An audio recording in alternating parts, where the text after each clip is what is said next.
WSOU's Valentino here with Joey from Life of Agony. How you doing today, Joey? What's up, Valentino? So glad to be here. You know how much we love WSOU. We're so happy to have you. I know we were talking a little bit before the interview started about WSOU. This is so surreal on our part because we were there when you guys were like an underground local band, and now you guys have obviously blown up. You've become legends in the hardcore Oh, scene, and yeah. now full-length documentary coming out April 16th. Yeah, we're totally pumped. I mean, again, just starting getting back to the start, like you just said, WSOU. I mean, we were a demo band in Brooklyn, just got together, and WSOU was brave enough to tackle a young little Brooklyn band like us and put us on the map, basically. We always say that WSOU is basically the first place where our music was heard publicly. So we're very grateful, you know, we're very grateful to you guys about that whole journey that you've taken with us and that you took us on. Yeah, and we got this amazing, amazing film coming out April 16th. Actually, it's really just a director's cut. It's a screening, so it's not really a full release. But I think what's great about it is that everyone's going to get to see the director's cut that we put together with the director. That director Lee Brooks, who did a fantastic job on the film. You know, we've been filming this thing on and off for about, I'd say, about a year and a half, collecting bits and pieces from the road. You know, Lee traveling with us, busting into our hotel rooms in the middle of the night, 12 after a show. You know, in the middle of wherever, England, Germany. Um, that kind of stuff. And that went on for about a good year and a half, coming to our homes here in New York, flying over, spending some time in the studio, all kinds of stuff. So it's a very special film. A lot went into it, a lot of time, a lot of effort. Um, it's definitely something that everyone is going to need to see because it's basically a testament to the band's authenticity, is the way I like to see this film. You know, we're a band that really puts everything out, gives everything wide open, basically, with the lyrics and our stories. And this film basically solidifies all of that content. And, it's something very special. Now, again, you talk about like all your stories and stuff. There's a lot of bands that they might have a documentary after being around for 10 years, 15 years. You guys have been around for almost 30 years. Was it tough to like compile all of the stuff you've been through as a band for so long into this documentary? Yeah, I mean, like I said, I think Lee Brooks did an amazing job of sorting through all of that. Basically, we even gave him so much. You got to imagine, like, from books upon books of photos to libraries of video content that no one's ever saw before. Don't forget, most of the content in this film, no one's ever saw any of this footage. I mean, this was personal footage on VHS tapes that Alan, I got to give Alan so much credit for sitting there at home because he had like that system set up where he could transfer the VHS tapes to digital. He had it set up in his on his dining room table.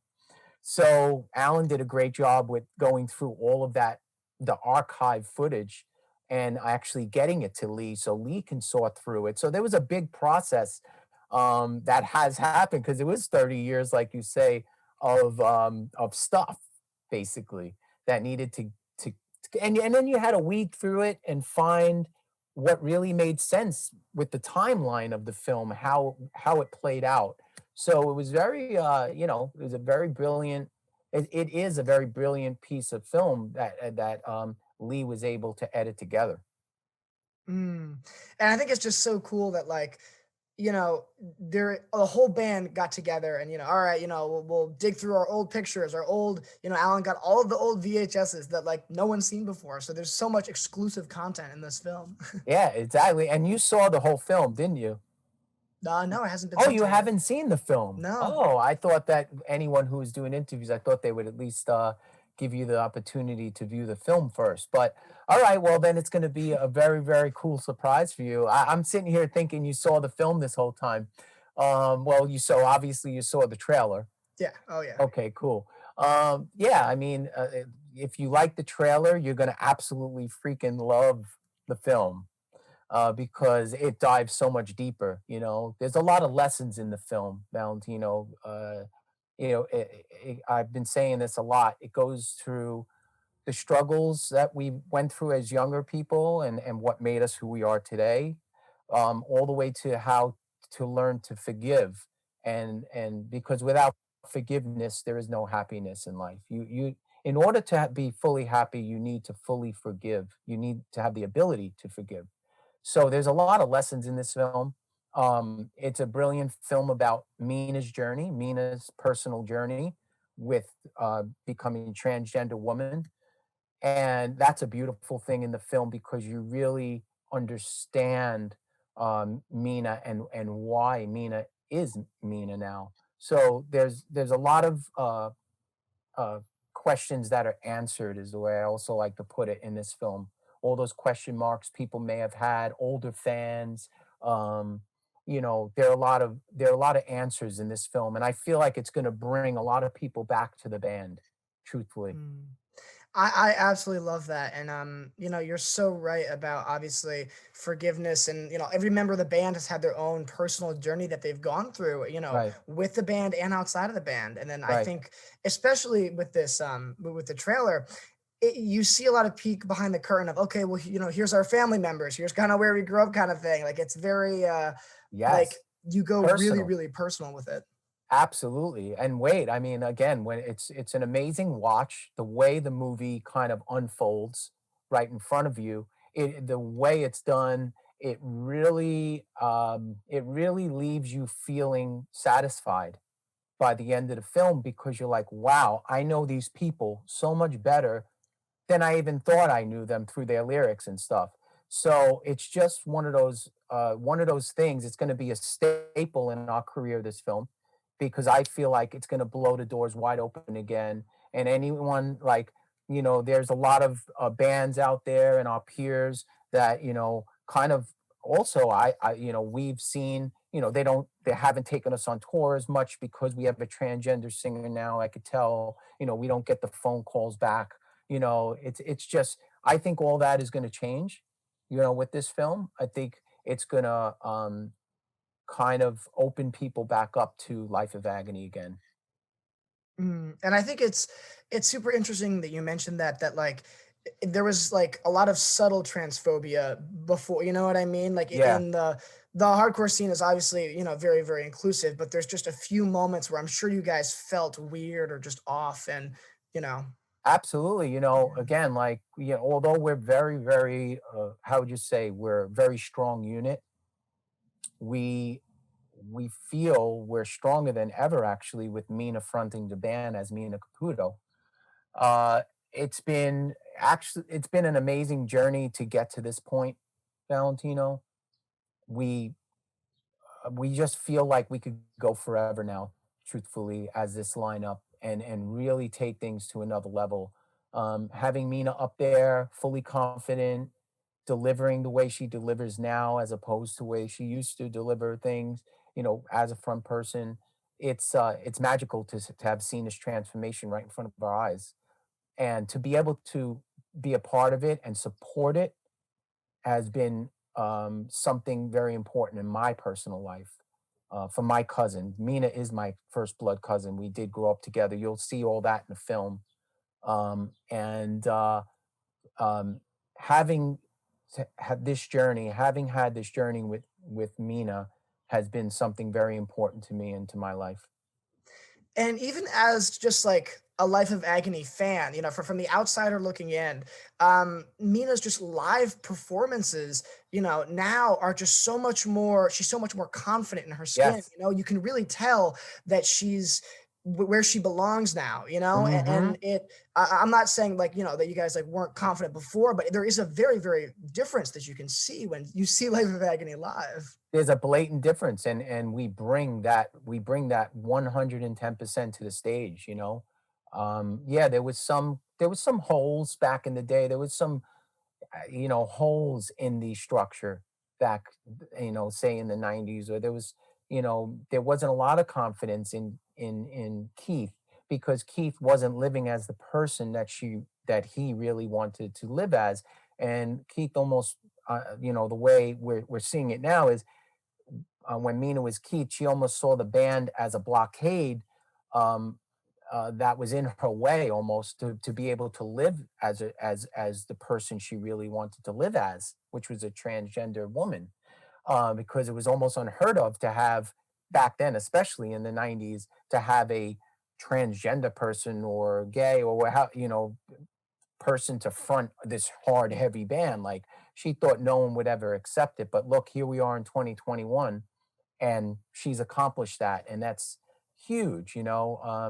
Yes, granted that it's a much more open world we live in than 20 years ago, which is amazing for us, which is we're grateful for. But we're seeing like so many new fans come out of the woodwork now, and so many people giving all Mina support online, and all the positivity that's happening around the band. It's really something special, and we just want to keep growing and keep building on that.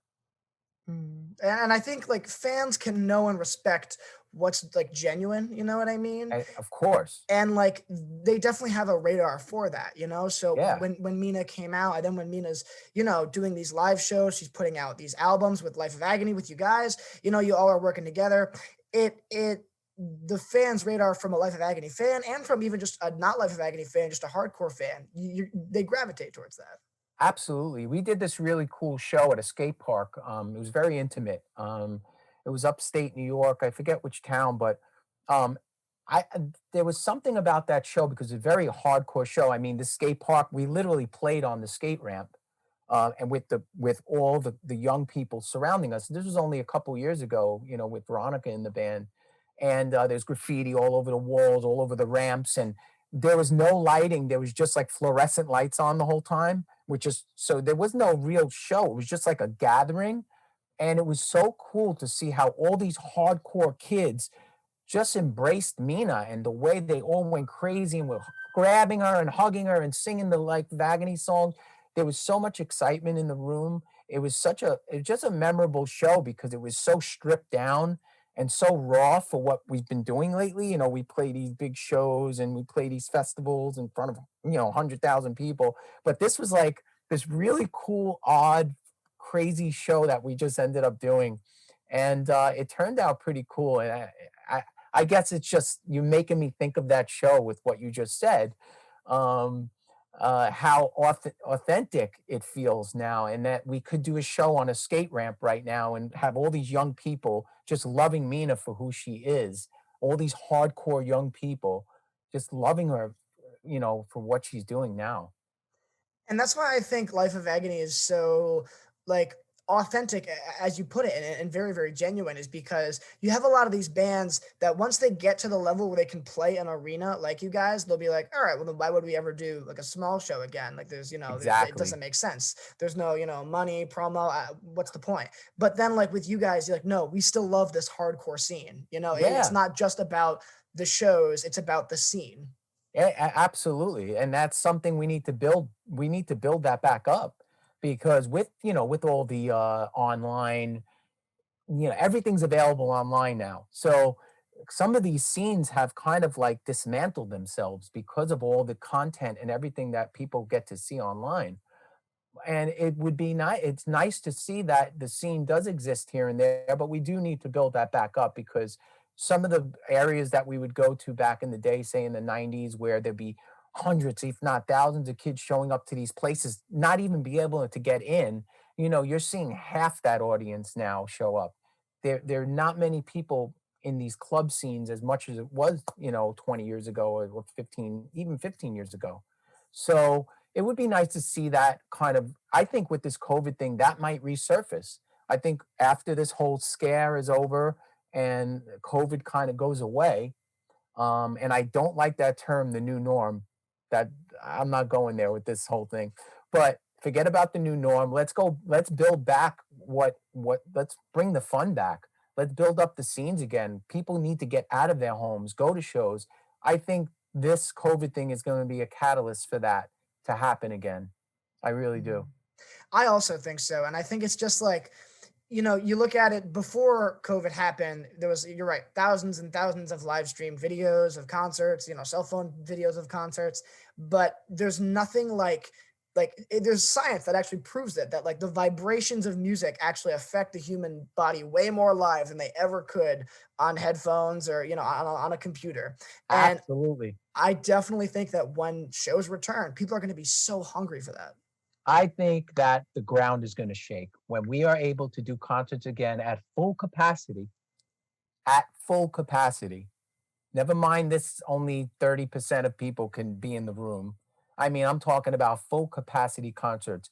I believe that they are gonna be some of the best concerts of all time. That's my statement. This thing is Yeah. gonna turn a lot of things around. There's a lot of positivity that's gonna come out of COVID, and there's been a lot of negative things that have happened with losing people. We've lost friends and close friends to the family because of COVID, so we know how real it is. But on the other side of this thing, there are some wonderful things that are gonna happen, and I'm looking forward to it.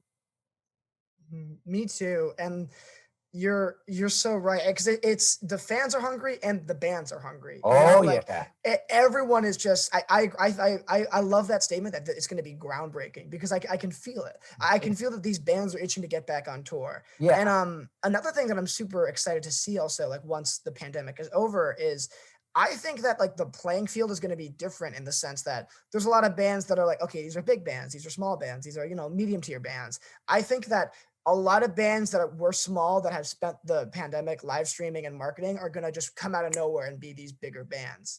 I think that it's gonna absolutely. be kind of like a cool, but like shift in almost, Yeah, yeah, I like that. These so-called tiers, like reaching these tiers as bands or whatever.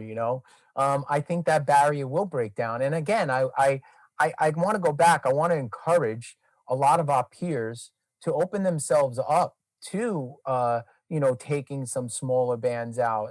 And we've been doing the same. Like even before this whole thing happened, we were holding contests to join us on some shows on tour for local bands. Like we were holding Life of Agony contests in Europe that you had a chance. If you submitted your music, we reviewed it and you had a chance. Like we personally picked your band to come play with us. So like I think more bands should start doing stuff like this, to be honest with you. I don't think it happens enough. Because even when we were a younger band, bands like Overkill, Typo Negative, Biohazard, um, bands like Agnostic Front, all of these bands gave us the opportunity as a young demo band, local band to go play with them. And I Mhm. think that now that we're in this position, it's nice to kind of give that back to the newer, younger bands that are coming out. Yeah, and just strengthen the scene as much as possible. Because, like, when one of my favorite things is when the scene is strong. Everything is strong. The fan base is strong, the industry is strong, the bands are strong. Like, once you Yep. like, nurture that hardcore scene, everybody benefits. Absolutely. And it's not, and again, it's not, I, not just the hardcore scene. And you know that Life of Agony crosses a lot of boundaries when it Oh comes to yeah. our music. So, we'd like to see it happen all across the board. We'd like to see the metal scene get stronger again, with some of the more low key shows, um, even like I went to a Devil Driver show. It was a bunch of years ago, and it was out here in Long Island. And you know what? I think that band, I don't know if they still if Dez is still doing it, but um, I- you know, I expected that place to be mob packed in Long Island, and Death Angel was on. It was Devil Driver, Death Angel, my good friends in Despire. It was a really great show, like a great lineup, and I expected that place to be like you couldn't walk in there, and I was just shocked to see the place not even half filled. And that's a good metal show right there. You talk about Death Angel and Devil Driver playing together. That place should be wall to wall. Back in the '90s or something, in the late '90s, that place would have been packed.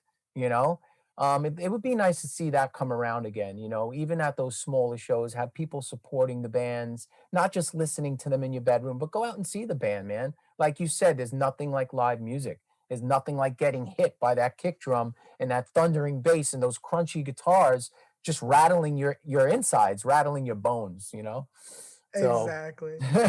And, like, what I love about live music, and I know this is, like, a little bit, like, deterring from the conversation, but, like, that's I'm so cool. excited to Hey, talk to you about let's this. go with it, bro. I'm loving it. I'm absolutely loving this.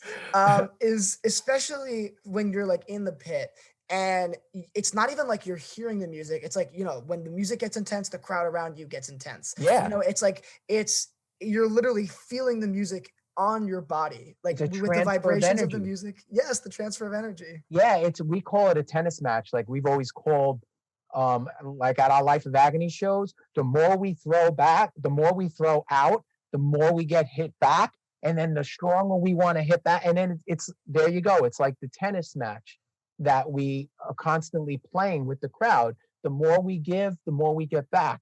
And then you want to give more, of course, because now you're getting it back and it's exciting you. So it's this whole snowball of energy at a live show, and that goes for any band really. When you really boil it down, any of my favorite bands I go see, I've gone to see over the years, when they light it up, man, and that crowd gets lit up, it's this building effect, and it is nothing like it. There's nothing like it, Valentino.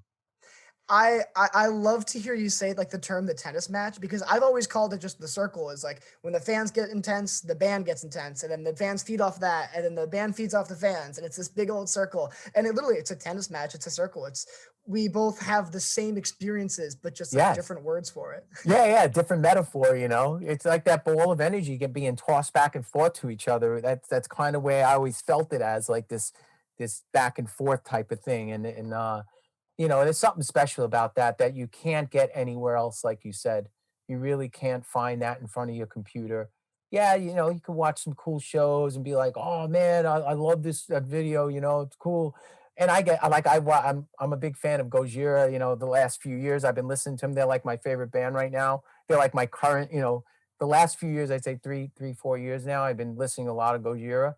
So I'll even find myself as like you know, whatever, throw on a YouTube at like one of Gojira's concerts and go around and check out some of my favorite songs that they have, them doing it live, and then getting a little bit of that energy through the computer here in the studio.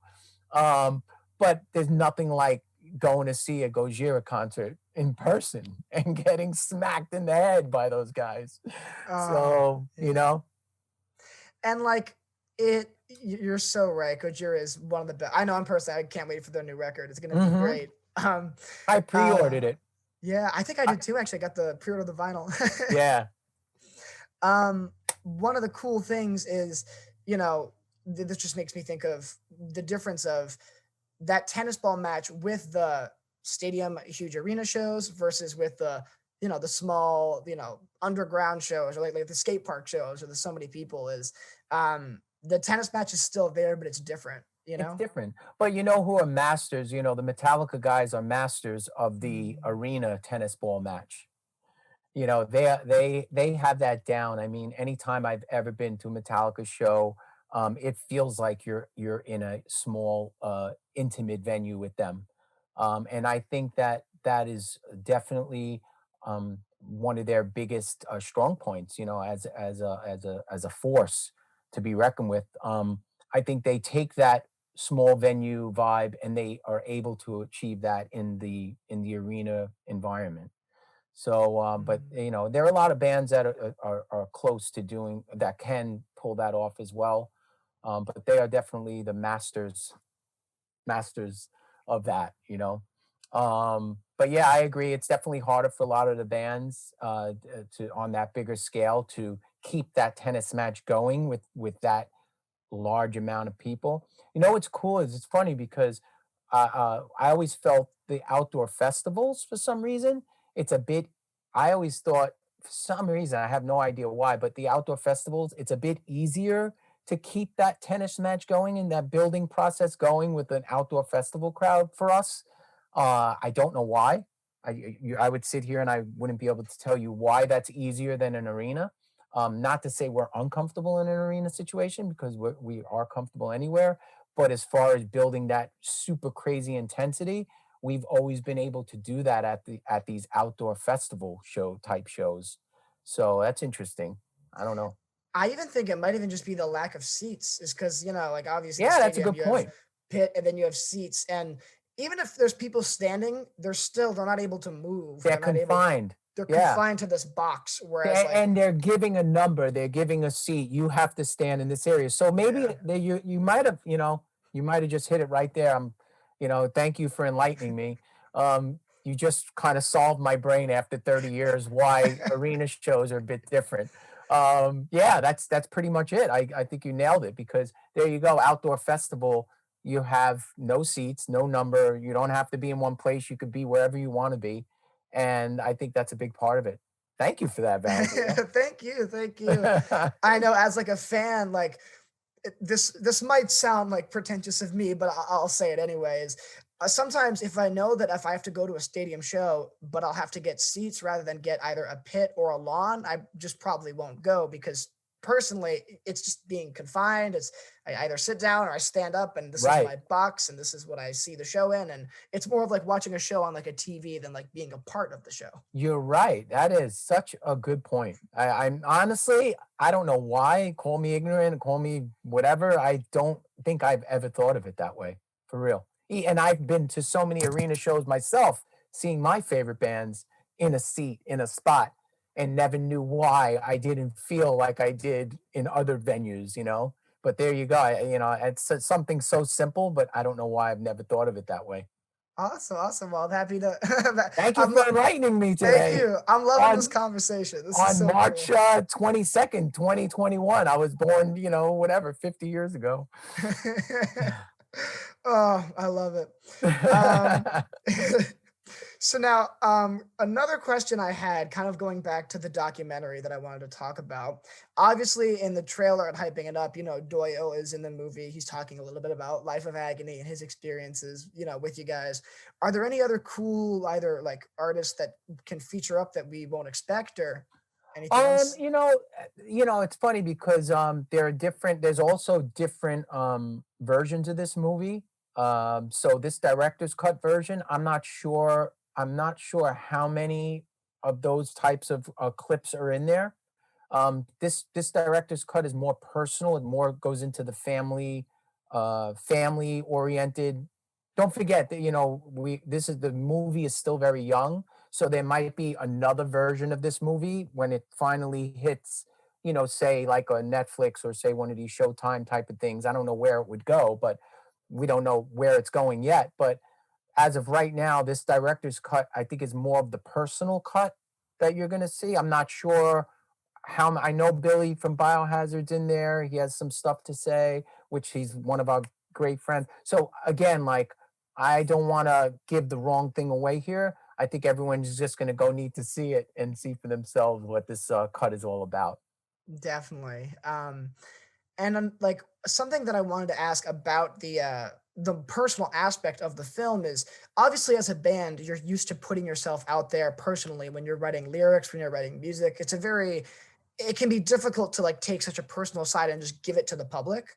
This is Is it another level. Yeah, this is like another level of that. Is that difficult? Is that hard to Yeah, do? it actually is. I gotta say, to be able to to to go ahead and talk about stuff so personal, stuff that you dealt with as a kid, and you have living family members that went through it with you, still alive, that may see the film, may be hurt or you know um, upset over some of the content that is going to be in the film, because some of it is about them. So that's it is a tough thing. So that part of it, I gotta say, it leaves a bit of, how would you say, there's some question marks there and some uncertainty on feelings, about that part of it. So yeah, this is like wide open, Valentino. This film it's as open as one could get. Hmm. And yeah, I really don't know, on the other side of this thing. I just don't know, um, if it may hurt people or, I hope not. I think if it's looked at as a way of healing, as a way of overcoming some of this stuff, I think that would be probably the better way to look at the film is that there is a light at the end of the tunnel and there is happiness within our family. and all that stuff. So I'm hoping that that is the way it goes, moving forward after the film is out there. Yeah, and like, you're right. You can talk about like events in your past in music, but kind of like make it poetic, change names, or kind of put it under a veil that's like makes it a little different. But when a documentary style, it's a directly, hey, this happened to me when I was this age at this time with these people, kind of thing. Yeah. Yeah, it's super personal. There's a lot in there. And yeah, I mean, I think it's a beautiful film though. I really do. I don't think it really takes any one individual person and buries them. It's not like that. It's more of how would you say, it's more of a journey. It's more of a struggle, a journey that ends up showing how you could come out okay on the other side of that.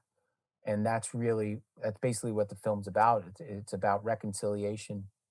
Yeah.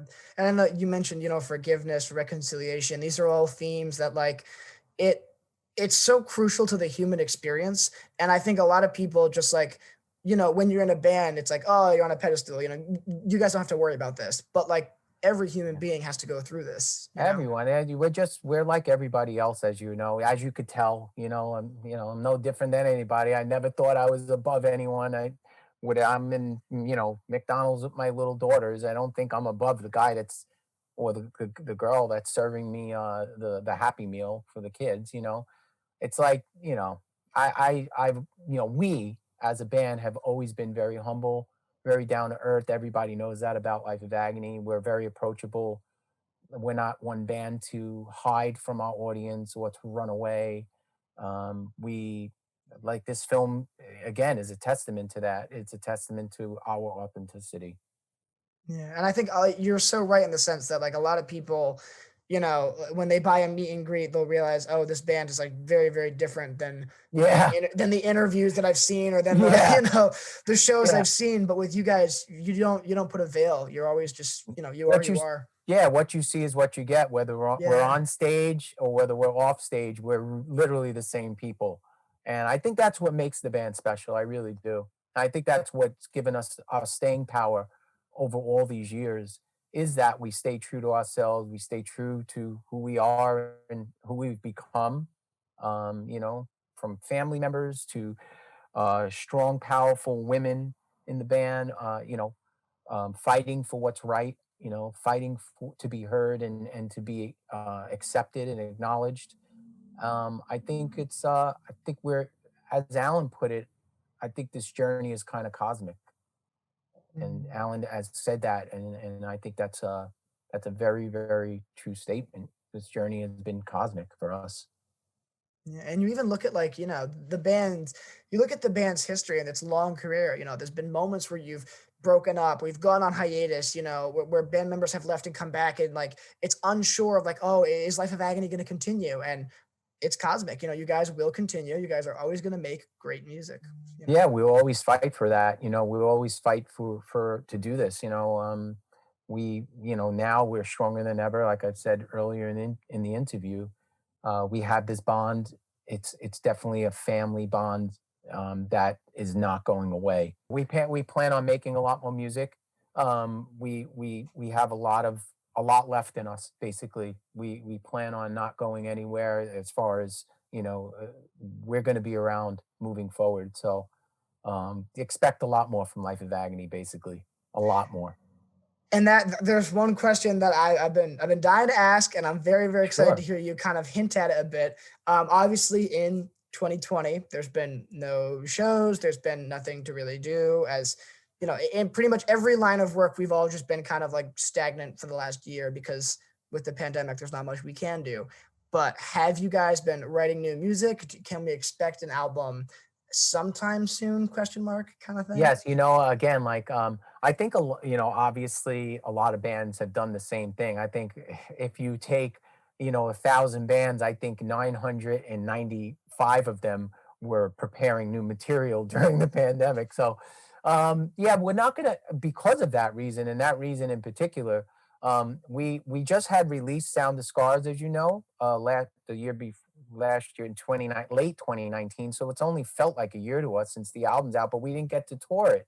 We really didn't get to do anything for the album. So I don't want to say we don't want to be in a rush like every other band and get something out right away. We have a lot of amazing ideas. We've got a few songs around already that, with some strong ideas going around. So, but we're not going to rush it because it's going to be an overflow of everyone doing the same thing at once.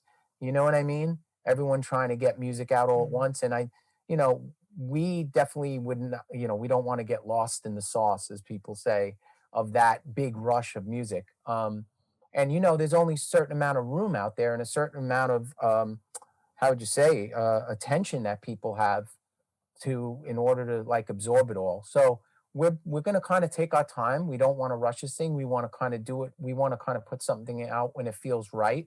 We feel like we just came out of that record cycle. We do want to play some of these songs, but we may have some new stuff to play maybe before you hear it recorded, which I think is kind of cool. That's kind of old school when bands would test material live first and then go record it. I think we've been talking about that a little bit. So I think first things first, we really need to get together as a band, meaning rehearse. We haven't been together in a room since February of 2020. Mm. I jammed with Veronica because she lives right here, basically about 10 minutes from me. So we kind of quarantined together and I jammed with her and we have planned to jam again. But that uh, as far as jamming it with the whole band and starting to get solid new songs together, that we have emails of ideas going back and forth, but until we get in a room and kind of solidify, okay, this is going to be the song, this is going to be the parts, until we do that, it's really not a song in our book, and that's how we work now. So that hasn't happened yet, but we plan, hopefully that'll happen moving forward as things open up a little bit now. um, so we're looking at hopefully the summer getting together and starting to hit it harder, kind of start rehearsing again and sharing ideas in person instead of on email, which is fine. Email's fine, but it's nothing like getting together in a room and jamming the ideas out and seeing where they could go, so. And even just like I know there's been when bands that had recorded things but still hadn't mastered an album, mastering the album took forever in 2020 because rather than just being, oh, hey, can you change that touch a little bit? It would email, hey, can you change this? Which part? This part. Oh, Yeah. like it just took so much And longer. I'm And yeah. and I have a studio. I'm a producer. I have my own recording studio. I produce bands, so I know that all too well because so much is being done over email and the phone calls instead of the band working it out in person and that kind of bit. So everything's taken longer. Everything has taken longer in 2020, and hopefully, like I said, now moving forward with the summer coming and all these vaccinations that have been happening, I think the Mina and Alan and everyone in the band is going to feel more comfortable getting together and being together in person in a studio somewhere, whether here at my studio or somewhere else. We will be getting together again, hopefully soon. All right. Well, at WSU, we're super, super excited to see, what you guys have in store. I know that another thing that you said that I absolutely love is, you want to tour on Scars. And, that makes sense. Is I know there's a lot of bands that I've been fans of that have dropped an album right at like March 2020, and now they're already announcing a new record. And I'll never see the songs live from the record of 2020, which I liked. So it's nice to get new music and get some new Life of Yeah, Agony songs, but also get to see promote a great, great record. yeah, and again, and it's I think for us, it's like getting just to play some of those songs live. Like we didn't even get to play the U.S. On the album. When it was dropped, we only got to like dabble a little bit with a few of the songs in Europe at some shows, but we really didn't get to experience the album live. And I think that's what every band looks forward to when they make an album, is that they get to perform those songs. That's the whole purpose. Like that's playing music. Yeah. And I know I could still speak for myself. There was so many songs on Scars that I was looking forward to playing live.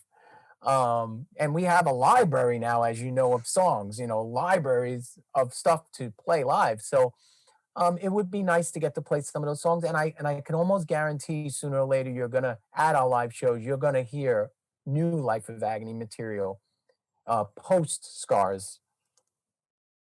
All right. Well, we're super, super excited. I can't wait. Me Again, too. Joey, thank you so, so much for talking with me today. This has been an incredible conversation, highlight of Yeah, my week. I'm super, super excited to see the documentary, The Sound of Scars, hear what new music you guys have in store, everything. yeah. But thank you so much. I really enjoyed the interview with you. That was really fun. You made it great. And I hope we could do this again, Valentino. I want to do it again, I'd without love a to do doubt. it again. It'd be Maybe my next honor. time in person, bro.